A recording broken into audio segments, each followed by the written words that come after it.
Chapter 29. In the 10th year, in the 10th month, in the 12th day of the month, the word of the Lord came unto me, saying, Son of man, set thy face against Pharaoh king of Egypt, and prophesy against him, and against all Egypt. Speak, and say, Thus saith the Lord God, Behold, I am against thee, Pharaoh king of Egypt, the great dragon that lieth in the midst of his rivers, which hath said, My river is mine own, and I have made it for myself.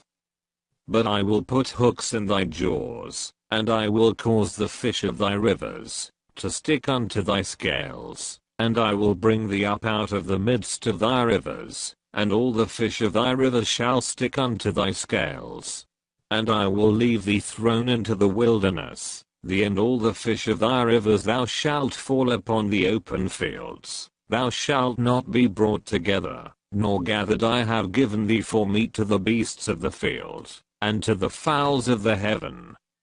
And all the inhabitants of Egypt shall know, that I am the Lord, because they have been a staff of reed to the house of Israel. When they took hold of thee by thy hand, thou didst break, and rend all their shoulder. And when they leaned upon thee, thou brakest, and madest all their loins to be at a stand.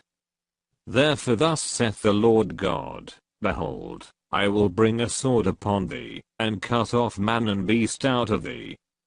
And the land of Egypt shall be desolate and waste, and they shall know, that I am the Lord, because he hath said, The river is mine, and I have made it. Behold, therefore I am against thee, and against thy rivers, and I will make the land of Egypt utterly waste and desolate, from the tower of Syene even unto the border of Ethiopia. No foot of man shall pass through it, nor foot of beast shall pass through it, neither shall it be inhabited 40 years.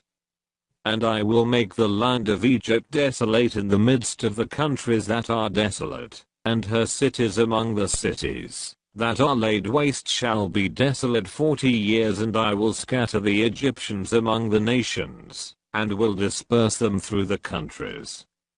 Yet thus saith the Lord God, At the end of 40 years will I gather the Egyptians from the people whither they were scattered.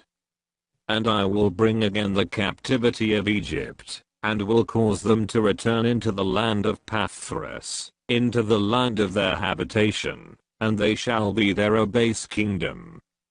It shall be the basest of the kingdoms, neither shall it exalt itself any more above the nations, for I will diminish them, that they shall no more rule over the nations. And it shall be no more the confidence of the house of Israel, which bringeth their iniquity to remembrance, when they shall look after them, but they shall know, that I am the Lord God. And it came to pass in the 27th year, in the 1st month, in the 1st day of the month, the word of the Lord came unto me, saying, Son of man, Nebuchadrezzar king of Babylon caused his army to serve a great service against Tyrus. Every head was made bald, and every shoulder was peeled, yet had he no wages, nor his army, for Tyrus, for the service that he had served against it. Therefore thus saith the Lord God, Behold, I will give the land of Egypt unto Nebuchadrezzar king of Babylon, and he shall take her multitude, and take her spoil, and take her prey, and it shall be the wages for his army. I have given him the land of Egypt for his labor wherewith he served against it, because they wrought for me, saith the Lord God. In that day, will I cause the horn of the house of Israel to bud forth, and I will give thee the opening of the mouth in the midst of them, and they shall know, that I am the Lord.